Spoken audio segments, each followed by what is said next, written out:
April 8 సూర్యగ్రహణం చాలా జాగ్రత్తగా ఉండాలండి. ఈ తప్పులు మాత్రం అస్సలు చేయకండే. 2024వ సంవత్సరంలో మొదటి సూర్యగ్రహణం ఏప్రిల్ 8వ తేదీ సోమవారం నాడు సంభవించబోతుందండి. జ్యోతిష్య శాస్త్రంలో సూర్యగ్రహణాలకు సంబంధించి అనేక నమ్మకాలున్నాయి. ఏ ఏ ఈ ఏడాది ఇదే తొలి సూర్యగ్రహణం. జ్యోతిష్య మత విశ్వాసాల ప్రకారం సూర్యగ్రహణానికి ప్రాముఖ్యత ఉంటుంది. గ్రహణం కనిపిస్తే దేవాలయాలు మూసేసి పూజలు నిలిపివేస్తారు. దీన్ని సూతకాలంగా పరిగణిస్తారు. జ్యోతిష్య శాస్త్రం ప్రకారం లోకానికి వెలుగునిచ్చే సూర్యుడిని రాహువు మింగేస్తాడు. దీనితో సూర్యగ్రహణం ఏర్పడుతుంది. ఈ గ్రహణం కేవలం అమావాస్య సమయంలో మాత్రమే ఏర్పడుతుందండి.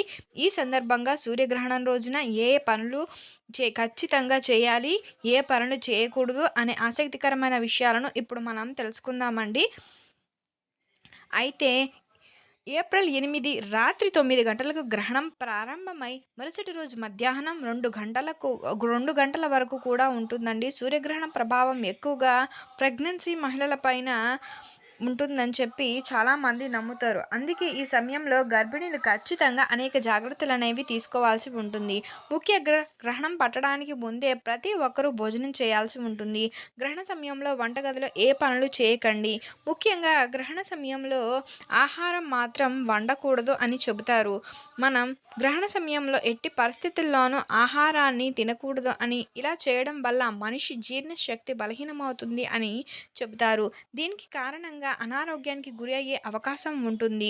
గ్రహణం కాలంలో పదునైన వస్తువులను తాకడం, అలానే దేవుని విగ్రహాలను తాకడం చేయరాదు. గ్రహణ సమయం చెట్టును కూడా తాకకూడదు. జ్యోతిష్య శాస్త్ర ప్రకారం గ్రహణ సమయంలో శుభకార్యాలు చేయడం నిషిద్ధం.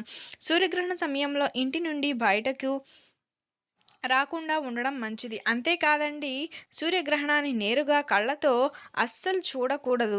సూర్యగ్రహణ సమయంలో పూజలు చేయకూడదు. ఇల్లు వాకిలిని శుభ్రం చేసుకుని ఇంటి ముందు కల్లాపి చల్లి ఉంచాలి.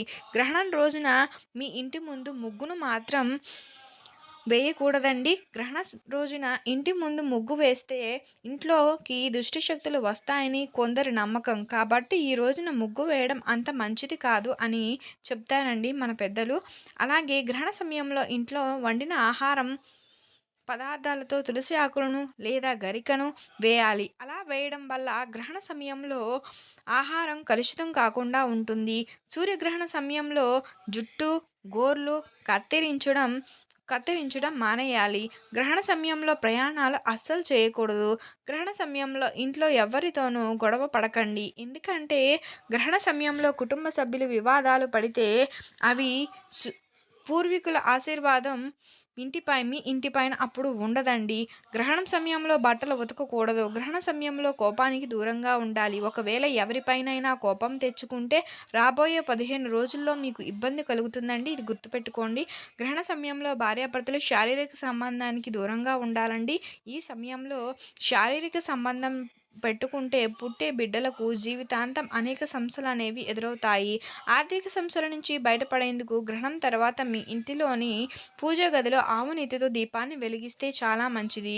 గ్రహణ సమయంలో సూర్య భగవానుడిని ధ్యానిస్తే సూర్యుని విశేష అనుగ్రహం వల్ల మీకు రాజయోగం వర్తిస్తుంది.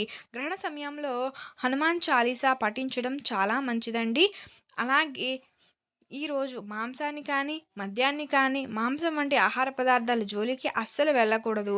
సూర్యగ్రహణం రోజు 6 గంటలు 6 కొబ్బరికాయలను తీసుకొని వాటిపైన ఉండే జుట్టును తీసి ప్రవహించే నీటిలో వదిలేయాలి. ఇలా గనక చేస్తే మీ జాతకంలో ఉన్న దోషాలన్నీ వెంటనే తొలగిపోయి మీకు అదృష్టం వరిస్తుందండి. సూర్యగ్రహణం పూర్తయిన వెంటనే ముందుగా స్నానం చేసి ఇంటిని శుభ్రం చేసుకోవాలి. ఇంటిని తుడిచేటప్పుడు నీటిలో కొంచెం కల్లు ఉప్పు అంటే రాళ్ళ ఉప్పు వేసుకొని ఇంటిని తుడవాలి. ఇలా చేస్తే మీ ఇంటిలో ఉన్నటువంటి దుష్ట శక్తులన్నీ బయటకు వెళ్ళిపోతాయి.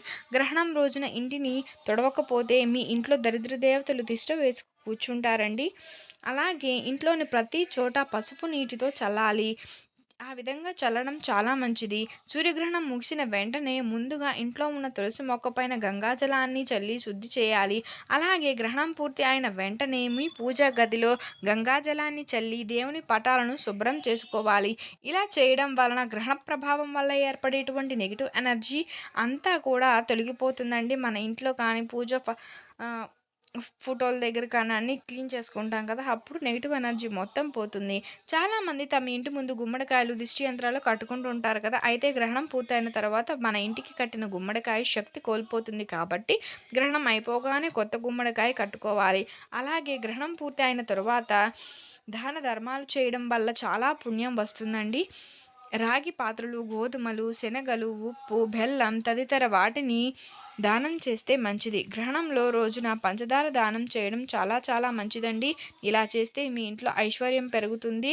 గ్రహణం రోజున గోవులను సేవ చేస్తే చాలా మంచిది. ఈ రోజున ఆవుకు పచ్చగడ్డి వేయడం, ఇలా చేస్తే ముక్కోటి దేవతల ఆశీర్వాదాన్ని పొందవచ్చు. ఆవు సేవ తల్లి సేవతో సమానంగా పరిగణిస్తారు. ఈ ఏడాది వచ్చే తొలి సూర్యగ్రహణం వల్ల కొన్ని రాసుల వారికి ఇబ్బందులు పెరుగుతాయని చెప్పి పండితులు చెబుతున్నారు. వృశ్చిక రాశి, తులారాశి మరియు వృషభ రాశి వారికి సూర్యగ్రహణ ప్రభావం వలన అశుభంగా పరిగణించబడుతుంది. ఈ రాశుల వారికి గ్రహణ సమయం కష్టంగా ఉంటుంది. ఉద్యోగం చేసే చోట్ల ఒత్తిడి ఎక్కువగా ఉంటుంది. వ్యాపారులు కొన్ని ఇబ్బందులు ఎదుర్కోవాల్సి వస్తుంది. ఈ సమయంలో ఏదైనా సరే నిర్ణయం తీసుకునే ముందు చాలా జాగ్రత్తగా ఆలోచించి తీసుకోవడం మంచిది. మన మానసిక ఆరోగ్యం కూడా అంతంత మాత్రంగానే ఉంటుంది. ఇంట్లోని పెద్దల ఆరోగ్యం మీద ప్రత్యేక శ్రద్ధ వహించాల్సి ఉంటుంది. ఖర్చులు కూడా బాగా పెరిగిపోతాయి. వైవాహిక జీవితంలో ఒడిదుడుకులు ఉంటాయి. అనవసర కలహాలకు దూరంగా ఉంటే చాలా మంచిదండి. ఇవండి ఈ ఏప్రిల్ 8వ తేదీన సూర్యగ్రహణం రోజున మనం పాటించాల్సినటువంటి జాగ్రత్తలు. ఈ తప్పులు మాత్రం అస్సలు చేయకండి. మీకు కనుక ఈ వీడియో నచ్చినట్లయితే లైక్ చేయండి, షేర్ చేయండి, సబ్స్క్రైబ్ చేయడం మర్చిపోకండి. మీరు కనుక కొత్తగా వాచ్ చేస్తున్నట్లయితే thank you for watching. Thank you so much.